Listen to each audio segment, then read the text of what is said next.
Most people think Indian stock market movement ಆಗೋದು Indian domestic ನ್ಯೂಸಿಂದ ಅಂತ. ಬಟ್ ಸಮ್ಟೈಮ್ಸ್ ಏನಾಗುತ್ತೆ, ಬಿಗ್ಗೆಸ್ಟ್ ಮೂವ್ಸು ಬರೋದು US, ಚೈನಾ ಮತ್ತು ಆಯಿಲ್ ಪ್ರೊಡ್ಯೂಸಿಂಗ್ ಕಂಟ್ರೀಸ್ ಕಡೆಯಿಂದ. In this video let's understand 3 major global events ಯಾವುದೆಲ್ಲ Indian stock ಮಾರ್ಕೆಟ್ಗೆ impact ಆಗುತ್ತೆ ಅಂತ directly. First one, state of Hormuz. So currently Iran war ನಡೀತಾ ಇರೋದ್ರಿಂದ 20% ಆಫ್ ವರ್ಲ್ಡ್ ಆಯಿಲ್ ಏನಿದೆ, ಸೊ ಅದು ಈ ಪ್ಯಾಸೇಜ್ ಥ್ರೂನೇ ಮೂವ್ಮೆಂಟ್ ಆಗೋದು. ಸೊ ಇದರಿಂದ ಏನಾಗುತ್ತೆ ಅಂತ ಹೇಳಿದ್ರೆ, ಕರೆಂಟ್ಲಿ ಪಾರ್ಷಲಿ ಬ್ಲಾಕ್ ಮಾಡಿದ್ದಾರೆ ಪ್ಯಾಸೇಜ್ನ. ಬಿಕಾಸ್ ಆಫ್ ದ್ಯಾಟ್ ಸ್ವಲ್ಪ ಆಯಿಲ್ಸ್ ಎಕ್ಸ್ಪೆನ್ಸಿವ್ ಆಗಿರ್ತದೆ. ನಾವು ಲಿಸನ್ ಕೇರ್ಫುಲಿ.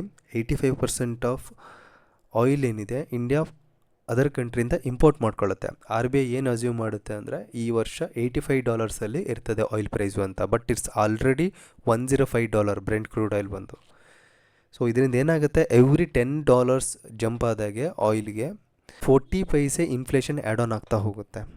ಸೊ ಇದರಿಂದ ಏನಾಗುತ್ತೆ, ಕರೆನ್ಸಿ ಕೂಡ ವೀಕೆನ್ ಆಗುತ್ತೆ. So it's directly impact to Indian economy. Okay, so in case Iran ಏನಾದರೂ ಎಗ್ರಿ ಆದರೆ ಸ್ಟೇಟ್ ಆಫ್ ಹಾರ್ಮಸ್ನ ಓಪನ್ ಮಾಡೋಕ್ಕೆ, so oil directly crash to below $95 ಬರೋ ಚಾನ್ಸಸ್ ಜಾಸ್ತಿ ಇದೆ.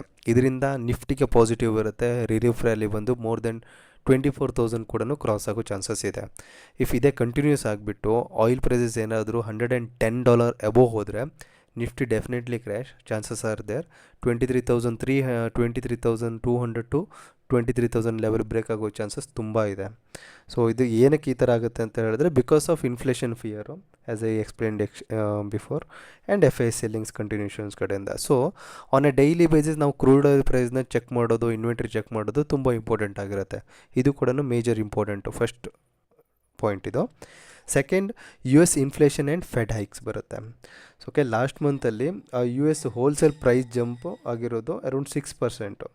ಸೊ ಇದು ಲಾಸ್ಟು 3 ಇಯರ್ಸಲ್ಲೇ highest number. Okay, so mainly reason ಬಂದುಬಿಟ್ಟು ಇರಾನ್ ವಾರ್ ಆಗ್ತಾ ಇರೋದ್ರಿಂದನೇ, ವಾರ್ ಸಿನರಿಯೋದಿಂದನೇ ಜಾಸ್ತಿ ಆಗಿರೋದು ಇದು. So that's why everything is costly. So ಇವಾಗ ಏನಂದರೆ ವೆನೆಸ್ಡೇ US PPI ಡೇಟಾ ಬರುತ್ತೆ. ಸೊ ಅದನ್ನು ಒಂದು 0.2% ಅಷ್ಟೇ ಎಕ್ಸ್ಪೆಕ್ಟ್ ಮಾಡ್ತಾ ಇರೋದು. So but market is currently scared. And US ಏನು ಡಾಲರ್ ಇದೆ, US 10-year ಬಾಂಡ್ ಯೀಲ್ಡ್ ಏನಿದೆ, ಅದು ಆಲ್ರೆಡಿ 4.6 to 4.7% ಹೈ ಹೋಗಿದೆ. ಸೊ ಇದು ಹೇಗೆ ನಮ್ಮ ಇಂಡಿಯನ್ ಸ್ಟಾಕ್ ಮಾರ್ಕೆಟಿಗೆ ಇಂಪ್ಯಾಕ್ಟ್ ಆಗುತ್ತೆ ಅಂತ ಹೇಳಿದ್ರೆ, so US bond around 4 to 5% on on average fixed return ಕೊಡ್ತಾ ಇರುವಾಗ, ಸೊ FIs ಅವರು ಯಾಕೆ ರಿಸ್ಕ್ ತೊಗೊಂಡು ಇಂಡಿಯನ್ ಸ್ಟಾಕ್ ಮಾರ್ಕೆಟಲ್ಲಿ ಇನ್ವೆಸ್ಟ್ಮೆಂಟ್ ಮಾಡಬೇಕು, ಆಲ್ರೆಡಿ ಅಲ್ಲಿ 5% ಸಿಗುವಾಗ. ಸೊ ಇಲ್ಲಿಂದ ಫಂಡೆಲ್ಲ ಔಟ್ಫ್ಲೋ ಆಗಿಬಿಟ್ಟು US ಬಾಂಡ್ಗೆ ಹೋಗೋ ಪ್ರೊಬಾಬಿಲಿಟೀಸ್ ಇದೆ, ಬಾಂಡ್ ಯೀಲ್ಡ್ ಹೈಕ್ ಜಾಸ್ತಿ ಆಗ್ತಾ ಹೋದರೆ. ಓಕೆ, ಇದು ಕೂಡ ಸ್ವಲ್ಪ ಕ್ರಿಟಿಕಲ್ ಕಂಡೀಷನ್ಸ್ ಆಗಿರುತ್ತೆ. Third point, China slow down and AA rally ಆಗಿರುತ್ತೆ. So literally we can say that China versus AA ಅಂತಲೇ ತೊಗೊಳ್ಬೋದು. ಇವಾಗ ನಾಳೆ ಮಂಡೇ ಮಾರ್ನಿಂಗು 7:30 AM ಆ ಥರ ಚೈನಾದಿಂದ ಒಂದು ಇಂಡಸ್ಟ್ರಿಯಲ್ ಪ್ರೊಡಕ್ಷನ್ ಡೇಟಾ ಕೂಡ ಬರುತ್ತೆ. ಸೊ ಇದು ಲಾಸ್ಟ್ ಮಂತು 5.7 ಇತ್ತು. So this month above 5% expect ಮಾಡ್ತಾ ಇದ್ದಾರೆ. ಸೊ ಬಟ್ ಏನಾದರೂ ಇದು 5%ಗಿಂತ ಬಿಲೋ ಬಂದರೆ ತುಂಬ ಇಂಪ್ಯಾಕ್ಟ್ ಆಗುತ್ತೆ ಇಂಡಿಯನ್ ಮಾರ್ಕೆಟ್ಗೆ. ಅದು ಹೇಗೆ ಅಂತ ಹೇಳಿದ್ರೆ, ಸೊ ಅವ್ರದ್ದು ಬಿಸ್ನೆಸ್ ಲೋ ಆಗಿಬಿಟ್ರೆ ನಮ್ಮ ಇಂಡಿಯಾದು metal, IT and some small cap ಕಂಪನೀಸ್ಗಳನ್ನು ತುಂಬ ಕ್ರ್ಯಾಶ್ ಆಗೋ ಚಾನ್ಸಸ್ ಜಾಸ್ತಿ ಇದೆ. So what is the plan for Nifty next week ಅಂತ ಹೇಳಿದ್ರೆ, so first point, state of Hormuz open ಆಗಿ ಆಯಿಲ್ $95 ಬಿಲೋ ಕ್ರ್ಯಾಶ್ ಆದರೆ, ಸೊ ನಿಫ್ಟಿಲಿ ಲಾಂಗು ಹೋಗ್ಬೋದು. ವಿಚ್ ಮೀನ್ಸ್ ಸ್ವಲ್ಪ ನಿಫ್ಟಿಲಿ ಅಪ್ಸೈಡ್ ಮೂಮೆಂಟಮ್ ನಾವು ನೋಡ್ಬೋದು. US PPI ಡಾಟಾ ತುಂಬ ಜಾಸ್ತಿ ಬಂದು US ಬಾಂಡ್ ಯೀಲ್ಡು ಅಬೋವ್ 5% ಹೋದರೆ ನಿಫ್ಟಿ ಕ್ರ್ಯಾಶ್ ಆಗೋ ಸಾಧ್ಯತೆ ಜಾಸ್ತಿ ಇದೆ.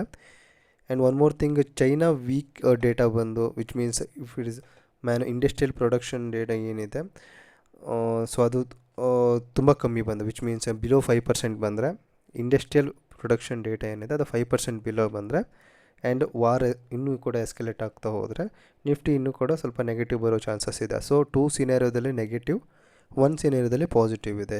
ಸೊ ಇದರಿಂದ ನಮಗೇನು ಗೊತ್ತಾಗುತ್ತೆ ಕನ್ಕ್ಲೂಷನ್ ಅಂದರೆ, so Indian stock market global events ಮೇಲೆ ತುಂಬ ಡಿಪೆಂಡೆಂಟ್ ಆಗಿದೆ. ಸೊ ಚೈನಾದು ಇಂಡಸ್ಟ್ರಿಯಲ್ ಪ್ರೊಡಕ್ಷನ್ ಡೇಟಾ ಆಗಿರ್ಬೋದು, US ಬಾಂಡ್ ಯೀಲ್ಡ್ ಆಗಿರ್ಬೋದು, and inflation data and PPI data, ಇದೆಲ್ಲ ತುಂಬ ಇಂಪಾರ್ಟೆಂಟ್ ಆಗುತ್ತೆ. ಅದರ ಮೇಲೆ ನಿಫ್ಟಿ ಯಾವ ಥರ ಮೂವ್ಮೆಂಟ್ ಕೊಡುತ್ತೆ ಅಂತ ನಾವು ನೋಡ್ಕೊಳ್ಬೋದು, ಪಾಸಿಟಿವ್ ಆರ್ ನೆಗೆಟಿವ್. ಸೊ ನಾನು ಡೈಲಿ ಬೇಸಿಸು ನಿಫ್ಟಿ ಲೆವೆಲ್ಸ್ನ ಅಪ್ಡೇಟ್ ಮಾಡ್ತಾ ಇರ್ತೀನಿ. ಸೊ ಈ ಚಾನಲ್ನ ಸಬ್ಸ್ಕ್ರೈಬ್ ಮಾಡಿ, hit the bell button. Okay, and this is education purpose only. I am not SEBI registered. Take risk as per your capacity. So ಸಿಗೋಣ next ವಿಡಿಯೋದಲ್ಲಿ. ಜೈ Hind, trade safe.